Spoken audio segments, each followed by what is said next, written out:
Bien, alors bonsoir à tous et à toutes. Donc ce soir je vais vous parler de la place qu'occupe l'informatique dans la conquête spatiale et dans l'astronomie. Alors juste avant de commencer, j'aimerais juste dire que dans la vie, moi je suis étudiant en informatique, donc c'est vrai qu'il y a certains concepts dont j'entends parler tous les jours, couramment, et je suis conscient que tout le monde n'a pas forcément ces concepts, mais je vais essayer de vulgariser un maximum et de faire en sorte que tout le monde comprenne bien ma conférence. Alors, avant de commencer, pour introduire la conférence, j'aimerais à tous qu'on se rende compte un petit peu de à quel point les machines sont puissantes, à quel point elles nous ont dépassés, à quel point nous les humains on est largués, quoi, tellement la technologie évolue et tellement elle évolue vite surtout. Donc pour faire ça, je vais parler de la loi de Moore. Alors c'est une loi empirique qui a été énoncée par son créateur Gordon Moore, à l'époque le nom de son créateur, en 1965, donc ça remonte quand même pas mal.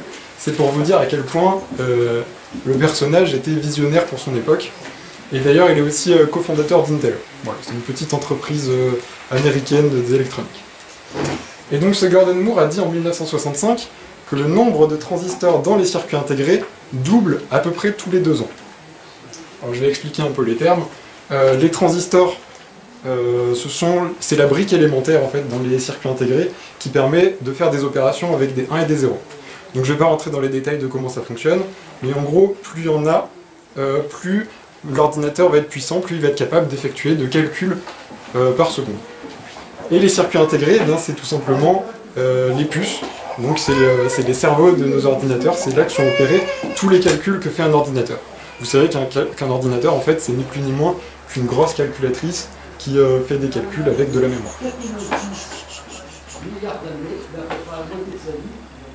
Alors donc ça, c'est une image d'un microprocesseur qui occupe nos ordinateurs. Donc j'en ai un dans le mien, il y en a un dans le vidéoprojecteur, et vous en avez tous un dans la poche. Et donc à l'intérieur, voilà comment ça se présente.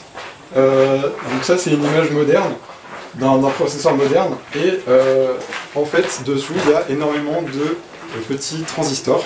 Il y en a des milliards et des milliards, là on ne peut même pas les voir, on arrive à peine à distinguer des zones. L'image est colorée aussi d'une certaine manière, mais voilà. Donc ces petits transistors-là, ils sont gravés dans un certain matériau qui leur donne des propriétés qui permettent de faire des calculs avec des 1 et des 0, avec des courants électriques à la base. Donc aujourd'hui, pour vous donner l'ordre de grandeur, dans un processeur moderne du commerce, il y a à peu près 10 milliards de transistors. Et donc si on suit la loi de Moore, ça veut dire qu'il y a 2 ans, il y en avait 5 milliards. Et dans 2 ans, il y en aura du coup 20 milliards. Donc vous pouvez vous rendre compte que l'évolution, elle suit une sorte d'exponentielle. Elle est plus ou moins exponentielle. Donc ici, je me suis amusé sur internet à récupérer le nombre de transistors de tous les processeurs que j'ai pu trouver depuis l'an 2000 jusqu'à aujourd'hui, 2024. Et en bleu, j'ai tracé la loi de Moore. Donc j'ai vraiment appliqué la formule, x2 tous les 2 ans. Et vous pouvez voir qu'effectivement, le nombre de processeurs, le nombre de transistors, il suit à peu près la loi de Moore. Donc cette loi de Moore, elle est quand même assez vraie encore aujourd'hui, bien qu'elle ait été énoncée en 1965. Alors aussi, là, c'est une échelle un peu spéciale, c'est une échelle logarithmique. Si vous n'avez pas l'habitude, ça veut dire que ici, à chaque grosse graduation, en fait, on fait x10 au lieu de faire plus 1. Et si je l'affiche dans une échelle dont on a un peu plus l'habitude, voilà, ça ressemble à ça. Donc on voit très bien que l'évolution elle est exponentielle et les vieux processeurs ils sont complètement écrasés en bas du graphique, tellement les processeurs actuels sont puissants.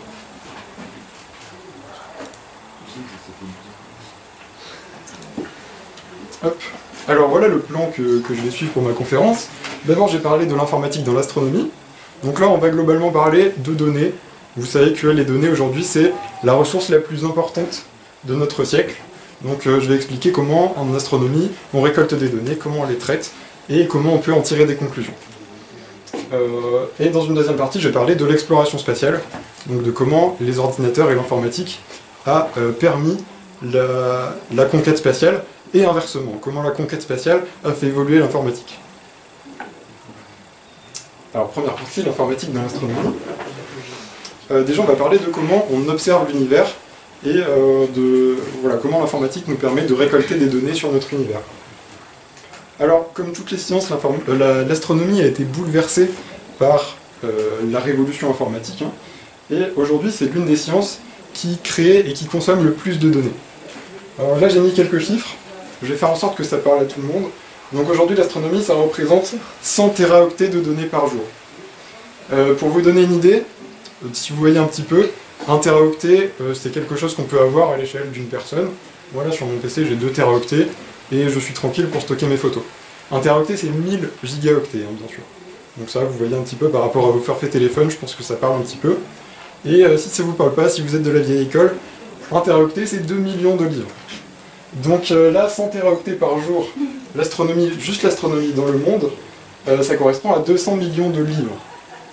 Donc c'est plus que tout ce que l'humanité a produit de données en plusieurs millénaires d'histoire. C'est assez impressionnant. Et ça c'est juste l'astronomie, donc je vous laisse imaginer avec d'autres trucs comme les réseaux sociaux, internet, toutes ces choses-là. Et ben la deuxième information elle découle un peu de la première, ça fait des dizaines de pétaoctets par an, et les pétaoctets c'est 1000 téraoctets. Donc vous voyez très clairement que le volume de données aussi, il augmente à peu près tous les 2 ans. Il est doublé à peu près tous les 2 ans. Donc là encore, vous voyez que ça suit à peu près la loi de Moore, et c'est pas étonnant parce que les ordinateurs qui produisent ces données, les capteurs qu'on a dans les télescopes, ils suivent aussi la loi de Moore, qui sont faits avec les mêmes techniques que les processeurs. Il y a le double de transistors tous les 2 ans. Donc c'est pas étonnant qu'on ait le double de données, enfin le volume de données augmente tous les 2 ans aussi. Dit autrement, comme disait un grand mathématicien, plus ça augmente, plus ça augmente. Aussi, il y a une autre chose que j'aimerais vous dire, c'est que la complexité des données augmente aussi. Plus on a d'outils sophistiqués, plus on a de grands télescopes, comme le télescope James Webb par exemple, plus les capteurs sont performants, plus on va avoir des images qui sont définies avec plus de données dedans et plus de données complexes. Donc là par exemple j'ai pris une image de Hubble, hein, et ce qui est pas mal c'est qu'on peut zoomer dedans. Donc voilà. Et vous pouvez constater que bon, ça met un certain temps à charger, internet n'est pas très rapide aux bêtes. Allez. Bon, normalement on peut aller encore plus loin. Hein. Bref, donc cette image elle est de très très haute résolution, et par ici, au centre de la galaxie, hein, c'est une galaxie ça, c'est même un quart de galaxie en fait, il y a presque une étoile par pixel. Et donc c'est autant d'étoiles desquelles on va pouvoir extraire des données, leur luminosité, leur mouvement, leur évolution aussi, plein de choses. Donc ça va faire autant de données à analyser derrière. Et dernière chose, donc les données, il y en a de plus en plus, elles sont de plus en plus complexes, et aussi, elles ne sont pas constantes. En fait, ce qui nous intéresse dans l'univers, c'est pas de regarder des trucs fixes, c'est de regarder les événements et les trucs qui bougent. Donc il y a certaines étoiles, là j'ai mis un exemple d'étoile, c'est ce qu'on appelle une étoile variable. Donc sa luminosité va varier au cours du temps. Donc tout ça pour vous dire que les données qu'on observe, c'est pas des photos de l'univers figé à un instant T, c'est plus un film. C'est un flux constant de données qui évolue, et puis peut-être, si on a de la chance, à un moment donné, on va pouvoir voir une étoile qui naît, une étoile qui meurt, l'explosion d'une étoile, la fusion de trous noirs, des choses comme ça. Donc en fait, c'est un film, et c'est pour ça que le volume de données que j'ai donné au début, les 100 téraoctets, ils sont par jour, parce que tous les jours, il y a des télescopes qui partent pour le ciel, qui prennent des photos, et qui vont être analysées derrière. Alors là, il faut bien que j'en parle un petit peu, parce que c'est la mode depuis 1 ou 2 ans, ou peut-être 3 ans, je sais pas. C'est les intelligences artificielles. Alors en quoi les intelligences artificielles nous aident à observer l'univers et à traiter toutes ces données? Et bien vous savez que déjà nous les humains, on est largement dépassés par la quantité de données et la complexité. S'il fallait faire tous les calculs que font les ordinateurs aujourd'hui, même si on s'y mettait à toute l'humanité, j'ai pas envie perso, enfin déjà ce serait le bazar. Et ensuite, c'est beaucoup trop volumineux à faire pour des humains. Et même les logiciels classiques qu'on avait jusqu'à présent, ils commencent à avoir des limites, c'est qu'ils sont faits par des humains, tout simplement. Donc on a recours aux intelligences artificielles. Alors là, je ne vais pas expliquer dans les détails comment ça fonctionne, mais ça a cette propriété les intelligences artificielles, elles sont capables d'apprendre en même temps qu'elles traitent. Donc plus il y a de données, plus il y a de volume de données immense, plus les machines vont être performantes pour les analyser, et plus elles vont voilà, être fiables en fait. Et donc aujourd'hui, l'astronomie, c'est l'un des rares domaines où les intelligences artificielles, on peut avoir des fiabilités à 100% en fait. Parce que les IA ont évolué en même temps que l'évolution des données. Et donc je pense que dans l'avenir, il y a aussi beaucoup de choses qui vont être calculées avec des intelligences artificielles plutôt que des logiciels classiques. Je pense qu'il y a de vraies évolutions qu'on va voir dans le futur. Donc là j'ai pris l'exemple de l'agriculture. L'astronomie c'est un peu passé de ça à de ça. Donc on est passé d'une science où l'humain était au centre, où c'était l'humain qui devait observer lui-même l'univers, en tirer des conclusions, à une science où c'est des machines qui observent l'univers.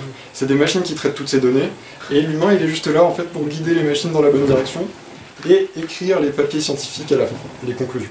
Mais encore ça, même les IA peuvent le faire.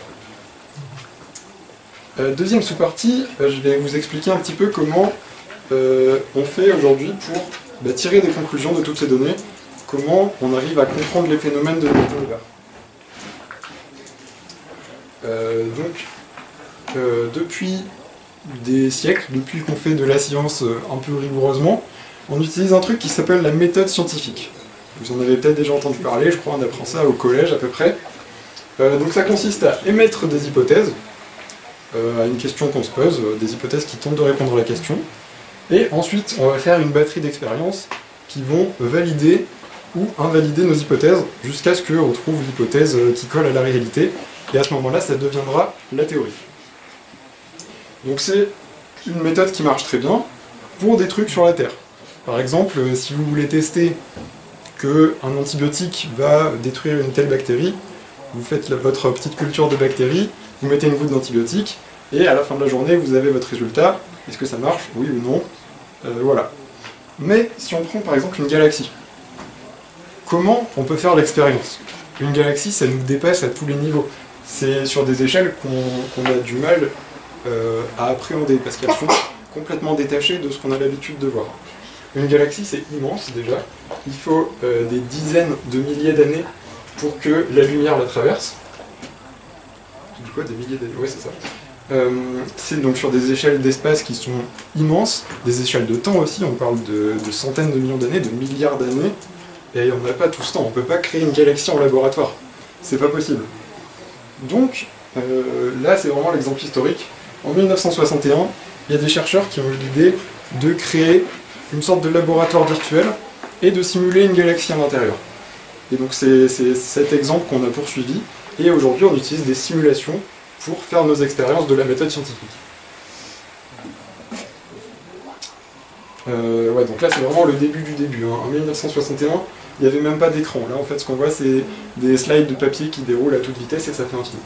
Et donc ils avaient quand même eu l'idée de placer des points à certains endroits et de simuler pas à pas toutes les forces, toutes les vitesses, toutes les accélérations, et de faire bouger pas à pas chaque étoile, chaque point.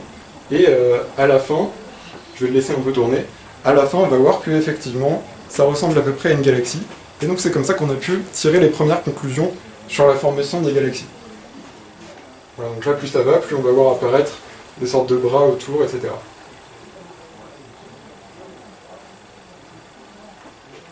Donc là c'est vraiment le début du début, et vous imaginez bien qu'aujourd'hui ça a quand même pas mal évolué. Donc là maintenant c'est l'exemple moderne. Et ils ont mis des jours au fait à faire leur simulation sur du papier. Donc ça aussi ça a mis des jours à se faire, mais là on a des milliards de particules qui sont simulées.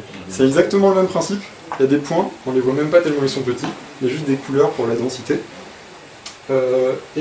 Chaque point est calculé, on calcule son attraction par rapport aux autres points, et on avance petit pas par petit pas, jusqu'à ce que ça fasse ce qu'on désire. Donc là par exemple c'est la formation d'une galaxie. Et vous voyez ici dans le point que à la fin ça ressemble quand même pas mal à une galaxie. Et avec ça on peut étudier tout plein de choses. Là j'ai pris l'exemple des galaxies, mais après j'ai des exemples, si vous voulez, on peut étudier tout plein de choses qui sont tout simplement pas faisables sur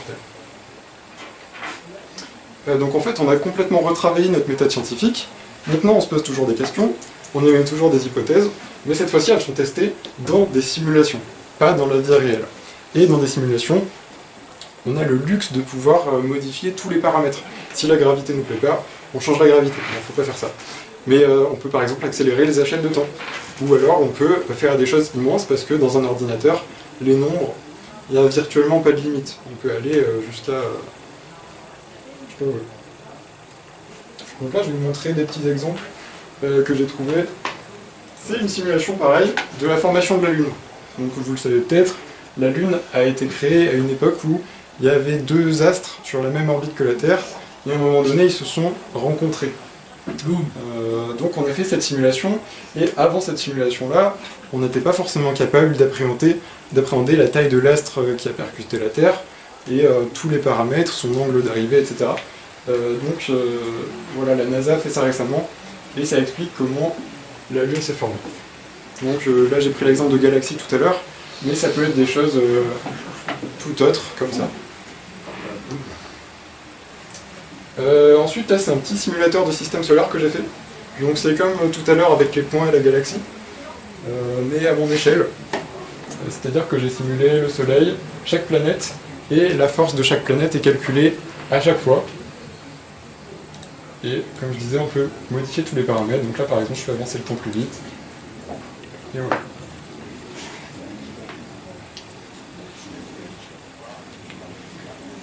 Et le dernier exemple que j'ai, c'est aussi un truc que j'ai fait. Donc là, c'est entre les deux exemples de galaxies que j'ai donnés, entre celui de 1961 et le récent. C'est ce que j'étais capable de faire en temps réel. Donc là, tout est calculé en temps réel sur mon PC, 50 fois par seconde. Chaque particule est calculée 50 fois par seconde. Et c'est censé recréer une galaxie. Du coup, on entend le ventilo. Voilà, c'est pour ça. Non mais c'est vrai.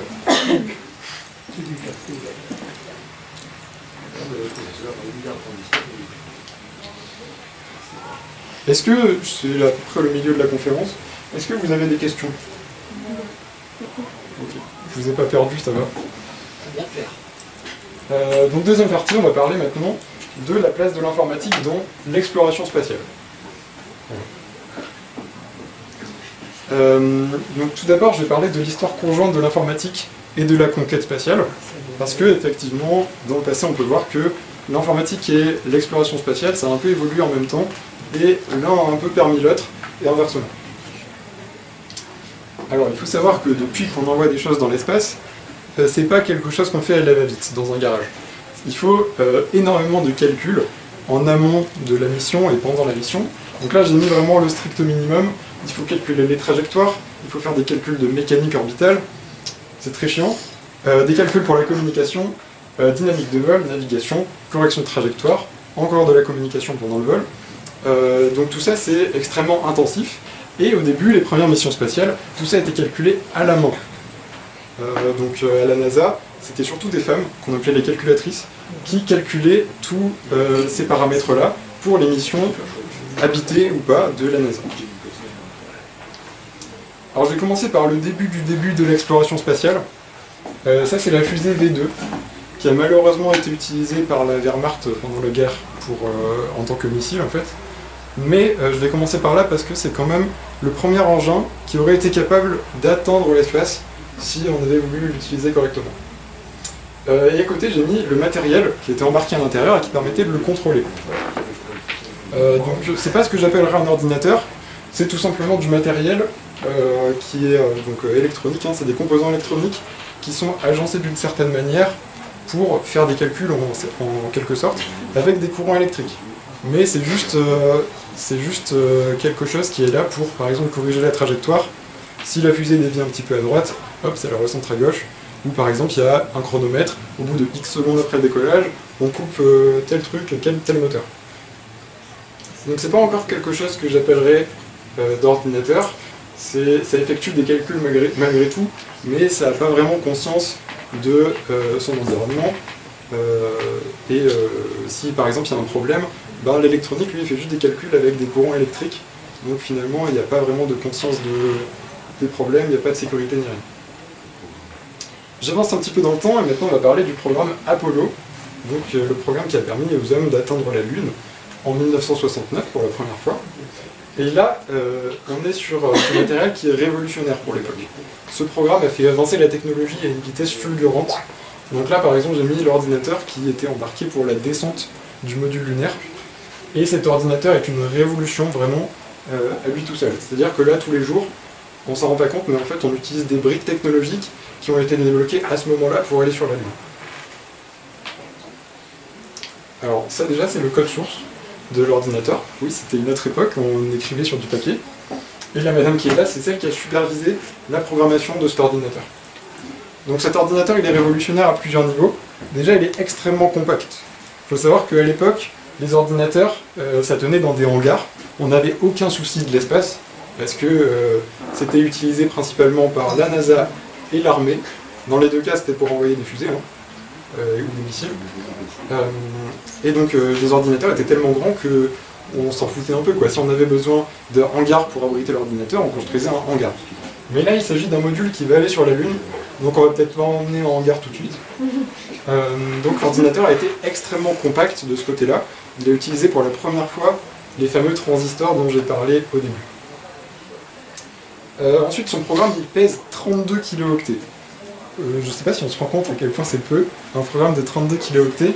J'ai regardé un petit peu avant, la taille moyenne d'un mail, c'est 80 kilooctets. Donc là, le programme de cet ordinateur, tout son système, absolument tout, tenait dans moins de la moitié d'un mail. Et ensuite, dernière chose, il est asynchrone, c'est à ce moment-là qu'on a inventé l'asynchronisme. Et ça, c'est très important en informatique. Donc voilà, pour illustrer, ça c'est un programme synchrone, il exécute une tâche à la fois, une tâche après l'autre. Et ici, il est asynchrone, donc toutes les tâches sont lancées en même temps. Et elles ont une sorte de priorité qui est attribuée. Et les tâches prioritaires, elles sont exécutées avant. Et si par exemple il y a une tâche trop longue ou trop compliquée à faire, et on la met tout en bas et on l'exécute plus tard. Et donc rien que ce système, tellement l'ordinateur était compact et n'était pas puissant, ce système il a permis d'économiser énormément les ressources de l'ordinateur et il a sauvé la vie plusieurs fois des astronautes. Voilà. Et ça, en plus, l'asynchronisme, on l'utilise encore tous les jours. Là, je ne me rends pas compte, j'ai l'impression de faire une seule chose sur mon ordinateur, mais en fait, comme je disais tout à l'heure, en tâche de fond, il y a l'enregistrement de mon écran.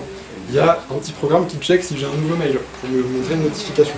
Il y a toutes ces choses-là, donc en fait, il y a des centaines de tâches qui sont exécutées sur mon ordinateur en même temps.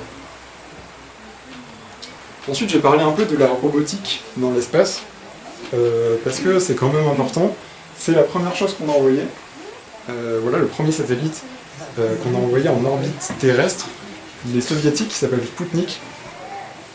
C'est pas encore ce que j'appellerais un robot, enfin c'est vraiment le niveau 0 du robot. Il y a juste 2-3 capteurs de température, de pression dedans, et des antennes pour envoyer ça à la Terre. Ensuite, pendant les années 60, les soviétiques et les américains se sont tous les deux intéressés à envoyer des sondes sur d'autres planètes, d'autres astres. Donc les américains et les russes plutôt sur la Lune, et les Russes ont aussi essayé Vénus. Ils ont envoyé plusieurs sondes sur Vénus. Donc là, on est quand même à un niveau de robotique assez avancé. Il faut que le matériel qu'on embarque soit capable de faire des manœuvres en orbite pour atteindre les planètes qu'il veut. Il faut qu'il soit capable de prendre des décisions très très vite, parce qu'il y a une latence de communication dans l'espace. La Lune, par exemple, c'est à 3 secondes. Et Mars, c'est à plusieurs minutes.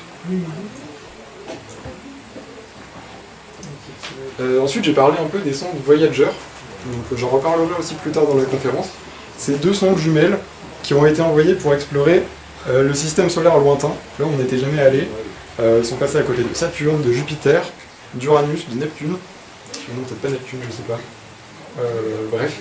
Et donc, aujourd'hui, c'est l'objet le plus lointain que l'humanité ait envoyé. Ensuite, dans les années 80, c'est vraiment l'ère de la navette spatiale. Donc ça, il y a un mec qui peut-être est venu à ce moment-là. Et c'est là où l'humanité a vraiment investi l'orbite basse terrestre. Donc là, on a envoyé plein de robots, plein de satellites pour la communication, pour la météo, pour l'armée, tout plein de choses. Et aussi des robots qui aidaient les astronautes dans l'espace. Donc là, j'ai mis l'exemple du bras articulé de la navette. Et il y en a toujours un qui est là-haut en orbite sur la station. Ensuite, dans les années 90, on a commencé à envoyer beaucoup de robots sur Mars aussi. Donc là, c'est une petite voiture télécommandée qu'on a envoyée sur Mars. Aujourd'hui, on envoie toujours des voitures télécommandées, mais elles font la taille d'une Twingo. Donc ça a un peu évolué. Donc là j'ai mis un graphique des missions martiennes un petit peu, et de comment ça évolue dans le temps, et vous voyez que ces derniers temps, depuis 2005, on en voit pas mal de choses, parce qu'on commence à se réintéresser à Mars. De 2000 à aujourd'hui, on a visité Saturne avec la sonde Cassini. On prend des selfies depuis Mars, que vous pouvez retrouver sur les comptes Twitter des robots en question. Et on a des fusées qui atterrissent tout seuls. Là, j'ai la maquette d'une fusée, et ces 3 boosters qui sont là sont capables de réatterrir après sur Terre. C'est une forme de robotisation assez importante, et on l'oublie parce qu'elle n'est pas dans l'espace, mais c'est quand même une forme de robotisation parce qu'un humain ne peut pas faire ça tout seul, ça va beaucoup trop vite. Donc c'est évidemment une machine qui gère ça. Malheureusement aujourd'hui le constat c'est qu'aucun humain n'a quitté l'orbite basse terrestre depuis 1972. C'est la dernière mission habitée vers la Lune. Et donc aujourd'hui c'est principalement des robots en fait qui explorent l'espace. Ce qui m'amène à ma dernière partie, les perspectives futures pour l'exploration de l'espace. Alors là j'ai pris une photo qui a été prise à bord de l'ISS, de la Station Spatiale Internationale, donc là où était Thomas Pesquet, pour vous situer. Et dans cette photo, mine de rien, on peut voir pas mal de choses qui montrent à quel point le corps humain est faible et il n'est pas fait pour habiter dans l'espace. Donc déjà, si vous voulez envoyer un humain dans l'espace, il lui faut un module, enfin quelque chose, qui puisse contenir une atmosphère à l'intérieur. Il faut recréer l'atmosphère terrestre. Ensuite, il faut faire du sport, sinon on devient tout mou. Il faut pouvoir manger, donc il faut s'approvisionner en nourriture. Il faut pouvoir boire. Il n'y a ni le tout et l'égout, ni l'eau courante. Donc ça veut dire qu'il va falloir recycler le pipi, le caca et la transpiration. Donc c'est pas une mince affaire d'envoyer des humains dans l'espace. Et à côté de ça, on a les robots, où c'est une boîte, toute petite, relativement, avec un ordinateur à l'intérieur, 2-3 capteurs, des caméras, une antenne pour communiquer avec la Terre, et une source d'énergie. Donc là par exemple c'est la sonde Voyager dont j'ai parlé tout à l'heure, et sa source d'énergie c'est une mini pile nucléaire. Et donc ce Voyager 2, il a été envoyé il y a 47 ans, et depuis 47 ans, il évolue comme ça dans l'espace, il n'a jamais eu besoin de l'intervention humaine, et il communique encore, on arrive encore à communiquer avec lui, et aujourd'hui il a parcouru 24 milliards de kilomètres. Voilà, je ne sais pas si vous envisagez d'envoyer un humain pendant 47 ans parcourir 24 milliards de kilomètres, mais c'est quand même pas mal d'avoir les robots sous la main à ce moment-là. Donc là on se demande pourquoi on s'embête à envoyer des humains dans l'espace. Ça paraît complètement débile quand on a des robots qui coûtent beaucoup moins cher, qui font ce qu'on leur demande et qui sont capables de rester des durées assez illimitées de temps dans l'espace. Mais il faut quand même bien dire que nous les humains, on a un petit truc en plus quand même. Donc là j'ai fait un graphique que j'avais déjà montré à Orion, s'il y en a qui s'en souviennent. C'est un graphique moche, donc c'est moi qui l'ai fait. Complètement, ici vous avez l'échelle de l'intelligence, complètement arbitraire. Donc là vous êtes un génie, et là vous êtes pas très bon. Et ici vous avez, sur l'axe des abscisses, les domaines de la vie. Donc en bleu ce sont les robots, et en rouge c'est mon intelligence personnelle, que je vous dévoile. Voilà, donc là par exemple je suis pas très bon, c'est la cuisine. Là c'est l'informatique, je me débrouille un petit peu. Et donc ce qui est important c'est de voir que mon intelligence à moi, elle est continue selon tous les domaines, et l'intelligence des robots, elle par contre, elle est très limitée à des domaines spéciaux. Donc là par exemple c'est le robot qui joue aux échecs, il m'explose clairement, hein. Moi je suis là, donc aux échecs je suis largement dépassé par les robots, ça fait bien longtemps que les robots ont dépassé les humains aux échecs. Et puis là par exemple c'est le robot qui joue aux dames, donc pareil il est plus fort que moi. Par contre si vous prenez le robot qui joue aux échecs devant un plateau de dames, il va absolument pas savoir quoi faire. Donc en fait cet exemple là c'est pour illustrer que les robots sont très peu performants dans les domaines qu'ils ne connaissent pas. Pareil, là l'axe ici il est infini. C'est-à-dire que si demain il y a un nouveau domaine qui se présente à moi, que j'ai jamais vu avant, par exemple le feu est vert mais il y a un piéton qui est en train de traverser, je vais avoir un certain niveau d'intelligence parce que mon intelligence elle est continue. Donc je vais pouvoir m'adapter, je vais faire quelque chose du mieux que je peux. Par contre le robot, qui n'a jamais été dans cette situation-là, je ne sais pas ce qu'il va faire, mais je m'inquiéterai pour les personnes qui traversent. Voilà. Donc il me paraît assez évident que dans un futur proche, il y ait une certaine collaboration entre les machines et les humains, parce que c'est quand même important. On peut par exemple imaginer d'envoyer des machines en premier, c'est ce qu'on est en train de faire sur Mars, dans l'optique après d'envoyer des robots. Donc les machines, elles nous permettent de sonder l'atmosphère, de sonder la température, toutes ces choses-là, de voir à quel point une planète est habitable, de voir à quel point on peut y envoyer des humains facilement ou pas, et dans un second temps, on peut commencer à envoyer des humains.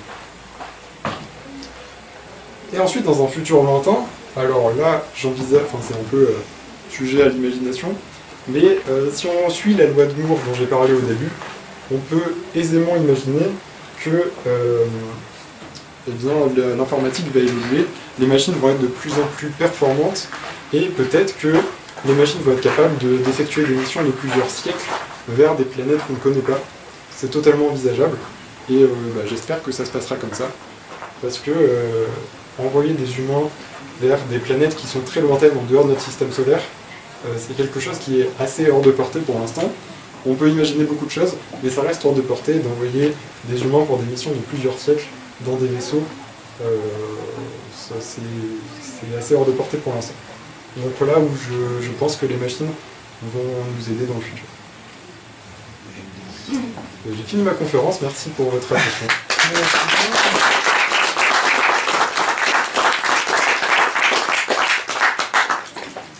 D'ailleurs, vous avez un QR code ici qui vous amène vers toutes les sources et tous les liens que j'ai utilisés pour la conférence, si on a qui veulent. Voilà.